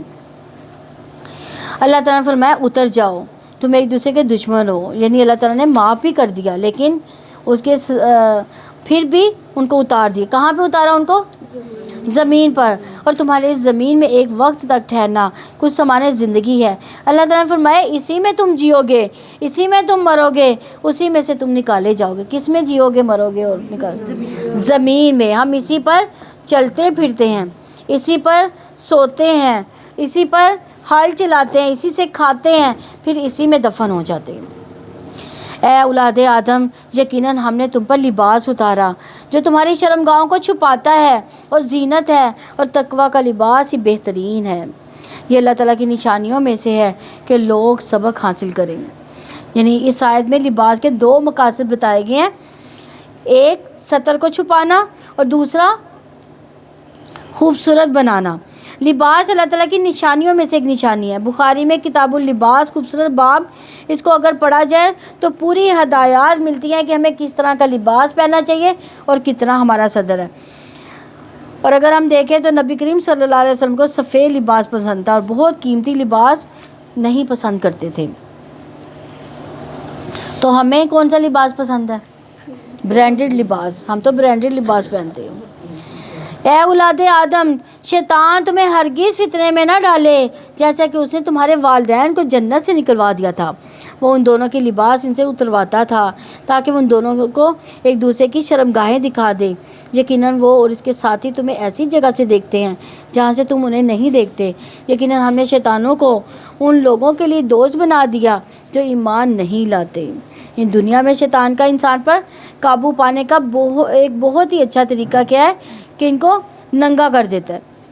اور مردوں کے مقابلے میں عورتیں زیادہ اپنے ڈریس اس طرح کے پہنتی ہیں, اور جس سے ان کے بدن نمایاں ہو جاتے ہیں. جیسے شادی کے موقع پر سلیو لیس شرٹیں پہننا, اور گینزا کی شرٹیں وہ نہ ہونے کے برابر بازو ہوتے ہیں, یعنی وہ بازو ننگے ہی ہوتے ہیں. اسی طرح بعض اوقات اتنا ٹائٹ لباس پہننا جس سے سینے اور یعنی جسم کے اعضاء جو ہے الگ الگ نظر آئیں. اسی طرح لباس اتروانے کو عورت کی آزادی سمجھ لیا گیا. یہ بھی خوش فہمی ہے کہ اپنے جسم کو نمایاں کرنا کیا ہے, آزادی. ہم کہتے ہیں کہ وہ کتنی بولڈ ہے کہ اس طرح کا لباس پہنا, اس نے دوپٹہ نہیں لیا, کتنی بولڈ ہے. اور یہ آزادی کہاں ہے؟ اس کے بعد جس قسم کی مشکلات آتی وہ انسان کو آزاد تو نہیں رہنے دیتی. ہراسمنٹ ہے ایک قسم کی. یہ عورت کے لیے عزت کا مقام اس کی قابلیت, اس کا تقویٰ ہے کہ وہ اپنے اعمال کی بنیاد پر مقام پیدا کرے, نہ کہ اپنے جسم کی بنیاد پر دوسروں کی نظر میں جچے. تنگ لباس, باریک لباس پہن کر دراصل انسان دوسروں کے ہاتھ میں ایک کٹ پتلی بن جاتا ہے کہ جیسے وہ چاہ رہے ہیں ویسے ہی وہ کر رہی ہیں. اگر ہم لوگوں کے چلانے پر چل رہے ہیں, جیسا کہ وہ لباس پسند کر رہے ہیں ویسا پہن رہے ہیں, تو پھر ہماری اپنی سوچ سمجھ اور اللہ کا حکم کہاں پہ ہوا پھر. تو اسی لیے لباس عورت کے لیے بہت بڑی آزمائش ہے, اور اس کے لیے جنت میں جانے کے راستے میں بھی یہ رکاوٹ ہے. اس لیے نبی صلی اللہ علیہ وسلم نے فرمایا جہنمیوں کی 2 قسمیں میں نے ابھی تک نہیں دیکھی۔ یعنی آپ کے زمانے میں یہ لوگ موجود نہیں تھے۔ ایک وہ جن کے پاس بیل کی دموں جیسے کوڑے ہوں گے، جن سے وہ لوگوں کو ماریں گے، یعنی ظالم حکمران۔ اور دوسرے وہ جو کپڑے پہننے کے باوجود ننگی ہوں گی، مائل ہونے والی ہوں گی، دوسروں کو مائل کرنے والی ہوں گی۔ ان کے سر اون کی کوہان کی طرح ہیں۔ خاص طور پر ہیئر سٹائل کی یہاں پہ بات ہو رہی ہے، یعنی وہ اوپر جوڑا کر کے تو وہ سکارف باندھا جاتا ہے۔ ایسی عورتیں جنت میں داخل نہیں ہوں گی اور نہ ہی اس کی خوشبو پائیں گی، حالانکہ اس کی خوشبو جو جنت کی خوشبو ہے وہ ہزاروں میل دور بھی جاری ہوگی۔ اسی لیے اللہ سبحانہ تعالیٰ نے قرآن میں اور نبی صلی اللہ علیہ وسلم نے حدیث میں واضح کر دیا کہ ایک عورت کا لباس کیسا ہونا چاہیے۔ اور اسی طرح مردوں کو بھی یہ اجازت نہیں ہے کہ وہ ننگے رہیں، لیکن ہمارے مرد تو اس بات کو ایک فخر سمجھتے کہ ہم ننگے رہ سکتے ہیں۔ مشرکین مکہ ننگا طواف کرتے تھے۔ شیطان نے ان کو سمجھا دیا کہ جو لباس پہنتے اس میں طواف کرنا درست نہیں، بلکہ اتار کر رکھنا نیکی ہے۔ لیکن اللہ کا کیا حکم ہے کہ مناسب لباس پہن کر عبادت کی جائے گی۔ اور جب وہ کوئی بے حیائی کرتے ہیں تو کہتے ہیں ہم نے اپنے باپ دادا کو اسی پر پایا اور اللہ تعالیٰ نے ہمیں اس کا حکم دیا۔ آپ کہتے ہیں یقین اللہ تعالیٰ بے حیائی کا حکم نہیں دیتا، کیا تم اللہ تعالیٰ پر وہ باتیں کہتے ہو جو تم نہیں جانتے؟ آپ کہتے ہیں میرے رب نے انصاف کا حکم دیا اور ہر نماز کے وقت اپنا رخ سیدھا رکھو اور دین کو اس کے لیے خالص کر کے اسی کو پکارو، جیسے اس نے تمہاری ابتدا کی اسی طرح تم دوبارہ لوٹو گے۔ ایک گروہ کو اس نے ہدایت دے دی ہے اور دوسرے گروہ پر گمراہی ثابت ہو چکی۔ یقیناً انہوں نے اللہ تعالیٰ کو چھوڑ کر شیطانوں کو دوست بنا رکھا ہے اور وہ سمجھ رہے ہیں کہ بلا شبہ وہی ہدایت پانے والے ہیں۔ اے اولاد آدم، ہر نماز کے وقت اپنی زینت اختیار کرو اور کھاؤ پیو اور تم حد سے نہ گزرو، یقیناً اللہ تعالیٰ حد سے گزرنے والوں کو پسند نہیں کرتا۔ یعنی بنی آدم جب بھی کسی مسجد میں جاؤ تو کیا کرو؟ آراستہ ہو کر جاؤ، صاف ستھرا لباس پہن کے جاؤ۔ جب انسان صاف ستھرا ہوتا ہے، اچھے لباس پہنتا ہے تو پھر اس کی عبادت بھی اتنی ہی اچھی ہوتی ہے۔ اور ورنہ کیا ہوتا ہے، انسان سستی اس پر چھا جاتی ہے اور پھر اس کو جمائیاں آنا شروع ہو جاتی ہے، تھکاوٹ لگنے لگتی ہے، اور پھر اس سے کیا ہوتا ہے دوسرے لوگ بھی جو اس سے متاثر ہوتے ہیں۔ تو یہاں زینت سے مراد اچھے کپڑے، مسواک اور خوشبو وغیرہ۔ لیکن خواتین کے لیے کیا خوشبو لگانا جائز ہے؟ نہیں، کیونکہ اس سے منع کیا گیا ہے تاکہ مردوں کی عبادت میں خلل نہ ہو۔ اسی لیے رسول اللہ صلی اللہ علیہ وسلم نے فرمایا تم میں سے جب کوئی نماز پڑھے تو وہ 2 کپڑے پہن لیا کرے، کیونکہ اللہ اس بات کا زیادہ حقدار ہے کہ اس کے لیے زینت اختیار کی جائے۔ اسی طرح آپ صلی اللہ علیہ وسلم نے یہ بھی فرمایا کہ تم میں سے کسی کے لیے حرج نہیں کہ اگر ممکن ہو تو جمعہ کے لیے اپنے کام کاج کے کپڑوں کے علاوہ 2 کپڑے اور بنا رکھے، یعنی اسپیشل لباس یا ڈریس۔ آپ پوچھیں کس نے اللہ تعالیٰ کی زینت کو حرام کر دیا اور پاکیزہ رزق کو جسے اس نے اپنے بندوں کے لیے نکالا؟ آپ کہتے ہیں یہ چیزیں دنیا کی زندگی میں بھی ان لوگوں کے لیے ہیں جو ایمان لائے، قیامت کے دن وہ خالصتاً انہی کے لیے ہوں گی۔ اس طرح ہم آیات کو کھول کر بیان کرتے ہیں ان لوگوں کے لیے جو علم رکھتے ہیں۔ یعنی ڈاکٹرز کہتے ہیں کہ ساری طب اس آیت میں ہے، یعنی انسان اگر اعتدال سے کھائے تو کیا ہوتا ہے وہ کبھی بیمار نہ ہو، کیونکہ بیماری ہوتی ہے بے احتیاطی سے کھانا کھانے سے۔ کیونکہ اللہ تعالیٰ نے ہمیں کیا حکم دیا ہے کھانا کھانے میں؟ اعتدال سے کام لو، یعنی پیٹ بھر کر نہ کھاؤ۔ اور کھانا، دوسری بات یہ کہ کھانا جو ہے صاف ستھرا ہو، طیب و حلال ہو، کیونکہ نبی صلی اللہ علیہ وسلم نے فرمایا مرنے کے بعد سب سے پہلے انسان کے جسم میں اس کا پیٹ بدبودار ہوتا ہے، اور جو کوئی طاقت رکھتا ہے کہ پاک اور طیب کے سوا کچھ نہ کھائے تو اسے ایسا ہی کرنا چاہیے، اس لیے کہ بہت پیٹ بھر کے کھانا نہیں چاہیے اور سادہ غذا کھانی چاہیے۔ اسی طرح حضرت عائشہ رضی اللہ عنہ کہتی ہیں کہ محمد صلی اللہ علیہ وسلم کے گھرانے نے اگر کبھی ایک دن میں 2 بار کھانا کھایا تو ضرور اس میں ایک وقت صرف کھجوریں ہی تھیں، یعنی را فوڈ ایک وقت، اور بس پکا ہوا کھانا ایک دفعہ۔ آپ کہہ دیں یقیناً میرے رب نے بے حیائی کو حرام قرار دے دیا، جو اس سے ظاہر ہوں یا پوشیدہ، اور گناہ کو، ناحق ظلم کو، اور یہ کہ تم اللہ تعالیٰ کے ساتھ کسی کو شریک کرو جس کی اللہ تعالیٰ نے کوئی دلیل بھی نازل نہ کی ہو، اور یہ کہ تم اللہ تعالیٰ پر وہ بات کرو جس کا تم علم ہی نہیں رکھتے۔ ہر قوم کے لیے ایک وقت ہے، پھر جب ان کا وقت آ جاتا ہے نہ ایک گھڑی پیچھے ہٹ سکتے ہیں نہ وہ آگے ہٹ سکتے ہیں۔ اے اولاد آدم، اگر تمہارے پاس تمہیں میں سے رسول آئے جو تمہیں میری آیات بیان کرے، تو جس نے تقوی اختیار کیا اور اس نے اصلاح کر لی تو ان پر نہ کوئی خوف ہوگا نہ ہی وہ غمگین ہوں گے۔ اور جن لوگوں نے میری آیات کو جھٹلایا، ان سے تکبر کیا، وہی لوگ آگ والے ہیں، وہ اس میں ہمیشہ رہنے والے ہیں۔ پھر اس شخص سے بڑا ظالم اور کون ہے جس نے اللہ تعالیٰ پر جھوٹ باندھا، اس کی آیات کو جھٹلایا؟ یہی لوگ ہیں جن کو لکھے ہوئے میں سے ان کا حصہ انہیں ملے گا، یہاں تک کہ جب ہمارے فرشتے ان کے پاس آ کر انہیں وفات دیں گے تو وہ پوچھیں گے، کہاں ہیں وہ جنہیں تم اللہ تعالیٰ کے سوا پکارا کرتے تھے؟ وہ کہیں گے، سب ہم سے گم ہو گئے، اور وہ اپنے آپ پر گواہی دیں گے کہ بلا شبہ وہی کافر تھے۔ اللہ تعالیٰ فرمائے گا، آگ میں داخل ہو جاؤ جنوں انسانوں کے گروہوں کے ساتھ جو تم سے پہلے گزر چکے۔ جب بھی کوئی جماعت داخل ہوگی وہ اپنی ساتھی جماعت پر لعنت کرے گی، یہاں تک کہ جب وہ سب اس میں آ ملیں گے تو ان کی پچھلی اپنے سے پہلی جماعت کے بارے میں کہے گی، اے ہمارے رب، یہی لوگ ہیں جنہوں نے ہمیں گمراہ کیا، چنانچہ آپ انہیں آگ کا دگنا عذاب دیں۔ اللہ تعالیٰ فرمائیں گے، ہر ایک کے لیے دگنا ہے لیکن تم نہیں جانتے۔ اور ان کی پہلی جماعت اپنی پچھلی کے لیے کہے گی، پھر تمہیں بھی ہم پر کوئی فضیلت حاصل نہیں تھی تو تم عذاب کا مزہ چکھو اس کے بدلے میں جو تم کماتے تھے۔ یقیناً جن لوگوں نے ہماری آیات کو جھٹلایا، ان سے تکبر کیا، ان کے لیے نہ آسمان کے دروازے کھولے جائیں گے نہ ہی وہ جنت میں داخل ہوں گے، یہاں تک کہ اونٹ سوئی کے ناکے میں داخل ہو جائے۔ اور پھر مجرموں کو اسی طرح بدلہ دیتے ہیں، ان کے لیے جہنم کا بچھونا ہے، ان کے اوپر اسی کا اوڑھنا ہے۔ ہم ظالموں کو اسی طرح بدلہ دیتے ہیں، اور جو لوگ ایمان لائے جنہوں نے نیکیاں کی ہیں، ہم کسی کو تکلیف نہیں دیتے مگر اس کی طاقت کے مطابق۔ یہی لوگ جنت والے ہیں، وہ اس میں ہمیشہ رہنے والے ہیں، اور ہم ان کے سینوں سے ہر قسم کا کینہ نکال دیں گے۔ ان کے نیچے سے نہریں بہتی ہوں گی اور وہ کہیں گے، الحمدللہ، سب تعریف اللہ تعالیٰ کے لیے، ہمیں اللہ تعالیٰ ہی نے اس کے لیے ہدایت دی، اور اگر اللہ تعالیٰ ہمیں ہدایت نہ دیتا تو ہم کبھی بھی ہدایت نہ پاتے۔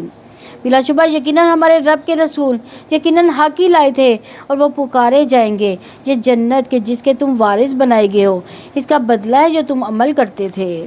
جنت کی اصل خوبصورتی یہ ہے کہ وہاں دل صاف ہوں گے، اسی لیے فرمایا جن گھرانوں میں ایک دوسرے سے محبت ہوتی ہے وہ چاہے چھوٹی سی جھونپڑی ہی کیوں نہ ہو، ایک دوسرے کے لیے بہت وسیع ہو جاتی ہے، اس میں بڑی خیر ہوتی ہے۔ بڑے بڑے گھروں میں اگر لوگ اپنے اپنے کمروں میں بند رہیں گے اور کوئی کسی سے بات نہیں کہے گا تو کیا ہوگا کہ وہ گھر بھی تنگ پڑ جائے گا۔ تو جنت کی یہ خوبی ہے یہاں بتائی جا رہی کہ اگر ایک دوسرے کے خلاف کچھ کدورت بھی ہوگی تو وہ بھی نکال پھینک دی جائے گی، کیونکہ دنیا میں رہتے ہوئے کوئی نہ کوئی غلط فہمی ہو جاتی، انسان اچھے بھلے انسان کے بارے میں کوئی بری سوچ رکھ لیتا ہے تو اس کو نکال کر ہی پھر ہی وہ جنت میں داخل ہوگا۔ تو دوزخ کے اوپر پل صراط ہے، اس کو پار کرنے کے بعد جنت میں جانے سے پہلے ایک اور پل آئے گا جسے کنترا کہا جاتا ہے، اس پر لوگوں کے اندر اور باہر سے صاف ستھرا اس کو مہذب بنا کر جنت میں داخل کیا جائے گا۔ تو میدان حشر کی سختیوں کو ختم کر کے جنت میں داخل کیا جائے گا، یہیں پر اعراف والے ہوں گے، یعنی یہاں پہ ہی ایک وہ بلند مقام ہوگا جہاں پہ اعراف والے ہوں گے۔ تو نیک اعمال اللہ کے توفیق سے ملتے ہیں، جنت میں یہی کرنسی یہی ٹکٹ کام آئے گی۔ اللہ کا احسان ہوتا کہ کسی کو ہدایت اور کسی کو ایمان نصیب ہوتا۔ اللہ تعالیٰ ہم سب کو ایمان والا بنا دے۔ اور جنت والے آگ والوں کو پکاریں گے کہ جو وعدہ ہمارے رب نے ہم سے کیا تھا یقیناً ہم نے اس کو سچا پایا۔ پھر کیا تم نے بھی اس وعدے کو سچا پایا جو تمہارے رب نے تم سے کیا تھا؟ وہ کہیں گے ہاں۔ پھر ایک پکارنے والا ان کے درمیان میں پکارے گا کہ ظالموں پر اللہ کی لعنت ہے، جو اللہ تعالیٰ کی راہ سے روکتے تھے اور وہ اس میں کجی تلاش کرتے تھے، وہی آخرت کا انکار کرنے والے تھے۔ اور ان دونوں کے درمیان پردہ ہوگا۔ بلندیوں والے یعنی اعراف والے کچھ مرد ہوں گے جو ہر ایک کو ان کے خاص علامتوں سے ہی پہچان لیں گے، یعنی جو جنت والے ہوں گے وہ اپنی علامتوں سے ہی پہچانے جائیں گے، اور وہ جنت والوں کو پکار کر کہیں گے کہ تم پر سلامتی ہو، اور وہ ابھی تک جنت میں داخل نہیں ہوئے ہوں گے اور وہ طمع رکھتے ہوں گے۔ یہی اس آیت کا اس صورت کا نام بھی ہے، الاعراف والے۔ یہ اعراف والے کون تھے؟ جن کے نیک اعمال برے اعمال کے برابر ہوں گے۔ اسی طرح حدیث میں آتا ہے کہ اگر کسی کا جوں کے انڈے کے برابر بھی عمل زیادہ ہوگا تو اسے جنت میں داخل کر دیا جائے گا۔ اسی لیے وہاں چھوٹی چھوٹی نیکیوں کی بھی بڑی قدر آئے گی، جس کو ہم ایسے ہی گنوا دیتے ہیں۔ اس لیے ہمیں کیا چاہیے کہ چھوٹے چھوٹے کام بھی کرتے چلے جائیں، خالی وقت نہ گزارا کریں۔ اس لیے سبحان اللہ، الحمدللہ، اللہ اکبر جیسے الفاظ سے اپنے زبان کو تر رکھا کریں۔ سفر میں ہو، اس دوران ذکر میں کوئی مشکل نہیں ہوتی، انسان فارغ بیٹھا ہوتا ہے، ہو سکتا ہے ایک دفعہ کا سبحان اللہ کہنا آپ کو جنت میں لے جانے کا باعث بن جائے۔ کسی کو کھجور کا آدھا ٹکڑا دینا جہنم سے بچا لے۔ چھوٹی نیکی چھوٹی برائی دونوں ہی تولی جائیں گی، اور جب ان کی نگاہیں آگ والوں کی جانب پھیر دی جائیں گی وہ کہیں گے ہمارے رب ہمیں ان ظالم لوگوں کے ساتھ نہ کرنا۔ اور بلندیوں والے کچھ مردوں کو پکاریں گے جنہیں وہ ان کی نشانیوں سے ہی پہچانتے ہوں گے۔ وہ کہیں گے اگر وہ تمہارے کام نہ آیا اور نہ وہ جو تم بڑے بنتے تھے، کیا یہ وہی لوگ ہیں جن کے بارے میں تم نے قسمیں کھائی تھی کہ انہیں اللہ تعالیٰ کوئی رحمت نہ پہنچائے گا؟ جنت میں داخل ہو جاؤ، نہ تم پر کوئی خوف ہے نہ ہی تم غمگین ہوگے۔ اور دوزخ والے جنت والوں کو پکاریں گے کہ ہم پر کچھ پانی بہا دو، یا اس میں سے جو اللہ تعالیٰ نے تمہیں رزق دیا۔ وہ جواب دیں گے یقیناً اللہ تعالیٰ نے یہ دونوں چیزیں کافروں پر حرام کر دیں۔ جب گناہوں کی کثرت ہو جاتی ہے تو پانی پلانے کو لازم کر لیجیے، کیونکہ اس آیت میں اس بات کی دلیل ہے کہ پانی پلانا افضل عمل ہے۔ جن لوگوں نے اپنے دین کو دل لگی کھیل تماشا بنایا، دنیا کی زندگی نے انہیں دھوکے میں ڈال رکھا تھا، تو آج ہم بھی انہیں بھلائی دیتے ہیں، جیسا کہ انہوں نے اپنے اس دن کی ملاقات کو بھلا دیا تھا، جیسا کہ وہ ہماری آیات کا انکار کرتے تھے۔ اور بلا شبہ ہم ان لوگوں کے پاس یقیناً ایک ایسی کتاب لائے ہیں جس کو ہم نے علم کی بنیاد پر مفصل بنایا۔ ان لوگوں کے لیے ہدایت اور رحمت ہے جو ایمان رکھتے ہیں، یعنی ایمان والوں کی تو محبت ہے اس کتاب سے، اور وہ اس کو پڑھنا چاہتے ہیں، سمجھنا چاہتے ہیں، اس کے ساتھ زندگی بسر کرنا چاہتے ہیں۔ نہیں وہ انتظار کرتے مگر اس کے انجام کا، جس دن اس کا انجام آ جائے گا۔ جن لوگوں نے اس سے پہلے ہی اسے بھلا دیا تھا وہ بول اٹھے کہ ہمارے رب کے رسول یقیناً حق لائے تھے، تو کیا اب ہمارے کچھ سفارشی ہیں جو ہمارے لیے سفارش کریں، یا ہم واپس بھیج دیے جائیں گے؟ ہم اس سے مختلف عمل کریں جو ہم کیا کرتے تھے، یقیناً انہوں نے اپنی جانوں کو ہی خسارے میں ڈالا، ان سے گم ہو گیا وہ جو جھوٹ گڑا کرتے تھے۔ بلا شبہ تمہارا رب بھی وہی اللہ تعالیٰ ہے جس نے آسمان و زمین کو 6 دنوں میں پیدا کیا، پھر وہ عرش پر بلند ہوا، وہ رات کو دن پر اوڑھتا ہے اور تیزی سے اس کے پیچھے چلا آتا ہے۔ سورج اور چاند اور ستارے سب اس کے حکم کے تابع کیے ہوتے ہیں۔ سن لو، پیدا کرنا، حکم دینا اسی کا کام ہے۔ اللہ تعالیٰ بڑی برکت والا ہے جو سارے جہانوں کا رب ہے۔ جس نے پیدا کیا اسی کا حکم دنیا میں چلے گا، اس لیے بندے کو اپنی مرضی سے کوئی قانون نافذ کرنے کا اختیار نہیں ہے۔ تم اپنے رب کو گڑ گڑا کر چپکے چپکے پکارو، یقیناً وہ حد سے گزرنے والوں سے محبت نہیں کرتا۔ یعنی اس آیت سے پتہ چلتا ہے تضرع، یعنی اللہ کے سامنے ذلت و عاجزی سے اختیار کرنا، اپنے گناہوں کا اقرار کرتے ہوئے دعائیں مانگنا، اور خفیہ کا مطلب ہے کہ چھپ چھپ کے دعائیں مانگنا، چھپ چھپ کے رونا، کیونکہ ریاکاری کرنے والوں کو اللہ تعالیٰ کی ربوبیت پر یقین نہیں ہوتا۔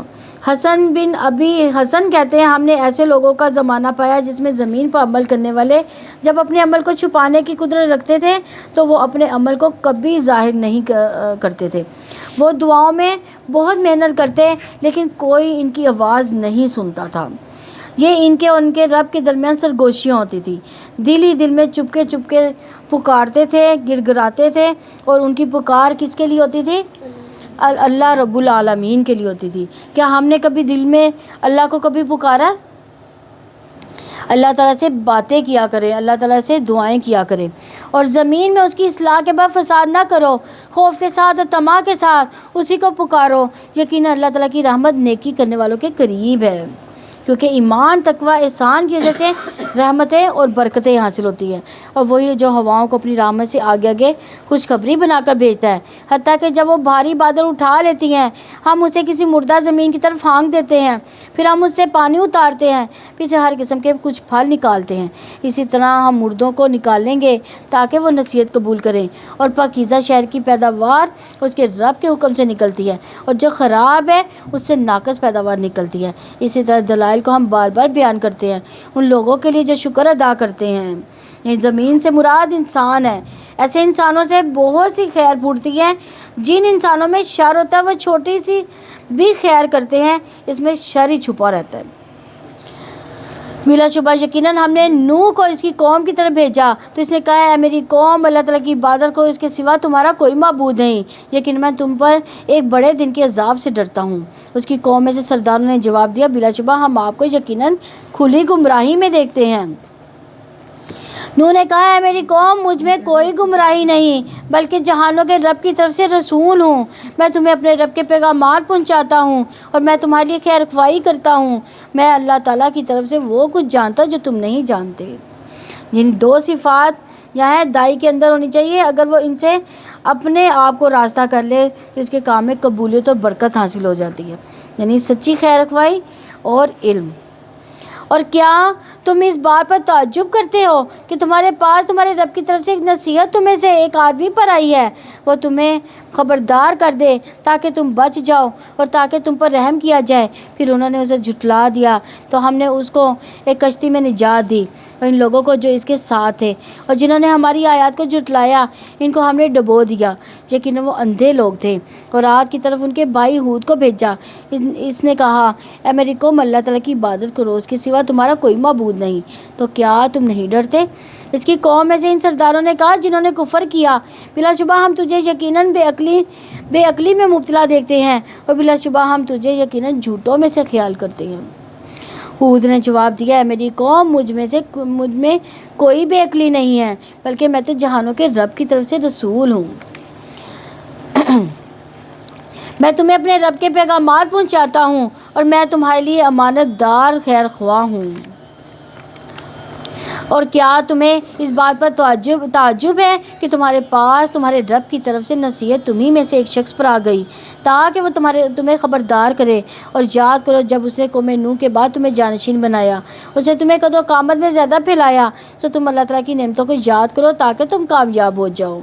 انہوں نے کہا، کیا تو ہمارے پاس آیا ہے کہ ہم ایک اللہ تعالیٰ کی عبادت کریں، اس کو چھوڑ دیں جس کی عبادت ہمارے باپ دادا نے کیا کرتے تھے؟ تو وہ عذاب لے آؤ جس کی تم دھمکی دیتے ہو، اگر تم سچے لوگوں میں سے ہو۔ نعوذ باللہ، دیکھیں وہ عذاب سے ڈرتے نہیں تھے اور اس منطق پر ہی رہنا چاہتے تھے جو ان کے آباء و اجداد کی تھی۔ ہود نے کہا، یقیناً تم پر تمہارے رب کا عذاب اور غضب واقع ہو چکا، کیا تم مجھ سے ان ناموں کے بارے میں جھگڑتے ہو جو تم نے اور تمہارے باپ دادا نے رکھ چھوڑے ہیں، جن کی کوئی دلیل بھی اللہ تعالیٰ نے نہیں اتاری؟ تو انتظار کرو، یقیناً میں بھی تمہارے ساتھ انتظار کرنے والوں میں سے ہوں۔ چنانچہ ہم نے اسے اور ان لوگوں کو جو اس کے ساتھ ہے اپنی رحمت کے ساتھ نجات دی، اور ہم نے ان لوگوں کی جڑ کاٹ دی جو ہماری آیات کو جھٹلاتے تھے اور وہ ایمان لانے والے نہ تھے۔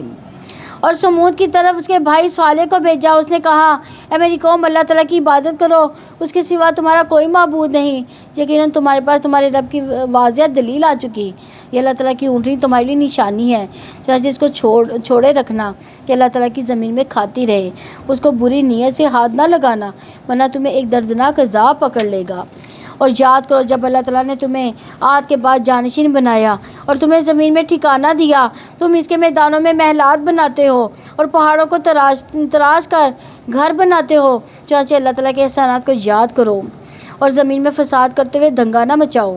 اس کی قوم کے سرداروں نے جو بڑے بنے ہوئے تھے، ان لوگوں سے جو کمزور سمجھے جاتے تھے، ان میں سے ان کے لیے جو ایمان لائے تھے، ان سے کہا، کیا تم جانتے ہو کہ صالح اپنے رب ہی کا بھیجا ہوا رسول ہے؟ انہوں نے جواب دیا، یقیناً ہم اس پر بھی ایمان رکھنے والے ہیں جس کے ساتھ اسے بھیجا گیا۔ ان لوگوں نے کہا جو بڑے بنے ہوئے تھے بلا شبہ جس پر تم ایمان لائے ہو ہم اس کا انکار کرنے والے ہیں، چاچو انہوں نے اونٹنی کی ٹانگیں کاٹ دی اور اپنے رب کے حکم سے سرکش ہو گئے۔ انہوں نے کہا اے صالح اگر تم واقعی رسول میں سے ہو تو ہم پر لے آؤ جس کی تم دھمکی دیتے ہو۔ کس کی دھمکی دی جا رہی تھی؟ عذاب کی۔ تو انہیں زلزلے نے آ پکڑا تو انہوں نے اس حال میں صبح کی کہ وہ اپنے گھروں میں گرے پڑے تھے۔ تو صالح نے ان سے منہ پھیلیا کہا میری قوم میں نے تو اپنے رب کا پیغام تمہیں پہنچا دیا اور میں نے تمہاری خیر خواہی کی تھی مگر تم خیر خواہوں سے محبت نہیں کرتے۔ اور لوط کو بھیجا جب اس نے اپنی قوم سے کہا کیا تم بے حیائی کا وہ کام کرتے ہو جو تم سے پہلے جہانوں میں سے کسی نے نہیں کیا؟